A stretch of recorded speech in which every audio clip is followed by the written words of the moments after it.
Bismillahirrahmanirrahim. Assalamu alaikum. My name is Hassan and today we are going to display product prices on add to cart button only if product price is higher than 0 in WooCommerce WordPress using custom code.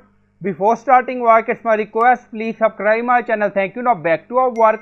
So we are in shop page. Now you see add to cart just 30 and then you see add to cart just 0. So we are using other code. So now we are going to display product prices on add to cart button only if product price is higher than 0. Now you see, and we are going to display product prices on WooCommerce archive pages and single product pages. Now go to dashboard. On left side you see plugin, so click on add new plugin. So we deactivate other code and we are going to use new code. In search plugin, write WP code. So this is plugin WP code. Insert header and footer we will use. So you will install this plugin and activate it, and after activation on left side you see code snippet and then you see add snippet, so click on it.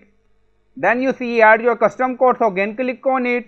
Now create custom snippet section open. Then you can add title, then you see code preview. On right side you see code type, drop down select PHP snippet. Now we are going to paste code and you will find this code in video description or in comment section. And then you see product type variable and then we are going to show text from, so you can add text according to requirement. And then we are going to add if condition. Now you see price greater than 0, then show from, and then again show product price, and then scroll down you see other product type just, so you can add text according to requirement. And then scroll down you see insert method, auto insert, location, run everywhere. On top you see inactive, now active, and then click on save snippet. Now snippet created and saved. Go to shop page and refresh the page.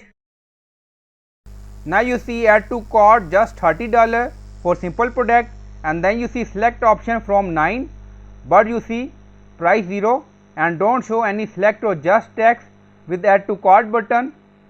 Now go to single product page and refresh the page. Now you see just $33. So I hope you like this video. Please like, comment, share, subscribe. Thank you for watching.